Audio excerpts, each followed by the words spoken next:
ಇಲ್ಲ.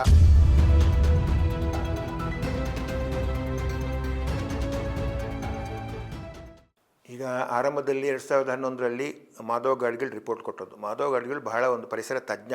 ಅವರು ಬರೀ ಹೆಲಿಕಾಪ್ಟರ್ ಸರ್ವೆ ಮಾಡಲಿಲ್ಲ, ನಡ್ಕೊಂಡು ಹೋಗಿ ಕಾಡಿನ ಒಳಗಿನ ಬೆಟ್ಟಗಳನ್ನು, ಕಂದರಗಳನ್ನು, ಕಣಿವೆಗಳನ್ನು ನೋಡಿದ್ದಾರೆ.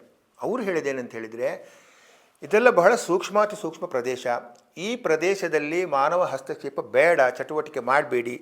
ಅವರು ಹೇಳಿದ್ದೇನಂತ ಹೇಳಿದರೆ, ಕಾಡಿನ ಒಳಗೆ ಅನಾವಶ್ಯಕ ರಸ್ತೆ ಮಾಡಬೇಡಿ, ಕಾಡಿನ ಒಳಗೆ ಕಟ್ಟಡಗಳನ್ನು ಕಟ್ಟಬೇಡಿ, ಕಾಡಿನ ಒಳಗೆ ಗಣಿಗಾರಿಕೆ ಮಾಡಬೇಡಿ ಬೆಟ್ಟದ ಮೇಲೆ.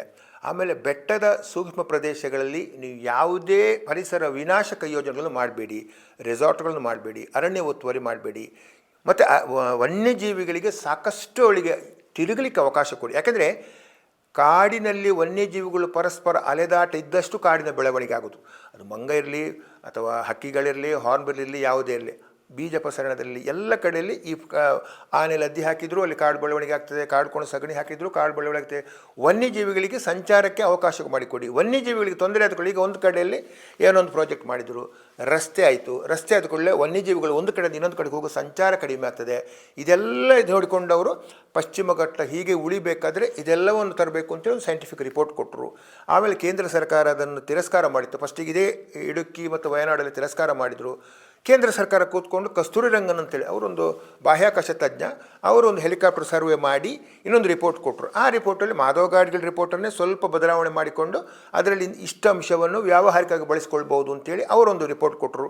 ಈ ಎರಡೂ ರಿಪೋರ್ಟ್ಗಳಿಗೆ ಇದ್ದ ಮೂಲಾಂಶ ಏನು ಅಂತ ಹೇಳಿದರೆ, ಪಶ್ಚಿಮ ಘಟ್ಟದ ಸೂಕ್ಷ್ಮ ಪ್ರದೇಶದ ಮೇಲೆ ದಬ್ಬಾಳಿಕೆ ಮಾಡಬೇಡಿ, ದೌರ್ಜನ್ಯ ಮಾಡಬೇಡಿ. ಈಗ ಅದು ಅದೇ ದಬ್ಬಾಳಿಕೆ ಮಾಡಿದೆವು, ದೌರ್ಜನ್ಯ ಮಾಡಿದೆವು, ಎಲ್ಲ ಪ್ರಾಜೆಕ್ಟ್ಗಳು ಬಲವಂತವಾಗಿ ಮಾಡಿದೆವು. ಈಗ ದುರಂತಗಳು, ಇಷ್ಟೆಲ್ಲ ಪ್ರಾಕೃತಿಕ ದುರಂತಗಳು ಆದ ನಂತರವೂ ಈ ಎರಡೂ ರಿಪೋರ್ಟ್ ಬೇಡ ಅಂತ ಹೇಳಿದರೆ, ಈಗ ಮೊನ್ನೆ ಈಶ್ವರ ಖಂಡ್ರೆಯವರು ಅರಣ್ಯ ಒತ್ತುವರಿ ತೆರವು ಮಾಡಬೇಕು, ರೆಸಾರ್ಟ್ಗಳಲ್ಲಿ ಕಡಿವಾಣ ಹಾಕಬೇಕು, ಅನಧಿಕೃತ ಹೋಮ್ಸ್ಗಳು ನಿಲ್ಲಿಸಬೇಕು ಅಂತ ಎಲ್ಲ ಹೇಳಿದಾಗಲೂ ಇವತ್ತು ಕೆಲವರು ಇಲ್ಲ, ಅದು ಹಾಗಲ್ಲ, ಅದು ಬರೀ ಮಳೆ ಬಿದ್ದು ಬರುವಂಥದ್ದು, ಮಾಧವ ಗಾಡ್ಗಿಲ್ ಬೇಡವೇ ಬೇಡ, ಕಸ್ತೂರಿ ರಂಗನ್ ವರದಿ ಬೇಡವೇ ಬೇಡ ಅಂತ ಹೇಳಿದರೆ, ಮುಂದೆ ಆಗುವ ಇನ್ನಷ್ಟು ದುರಂತಗಳಿಗೆ ನಾವೇ ಆಮಂತ್ರಣ ಕೊಟ್ಟು ಆಹ್ವಾನಿಸಂತಾಗ್ಬೋದು. ಆದ ಕಾರಣ ಇದು ನಮಗೆ ಸೂಕ್ತ ಸಮಯ.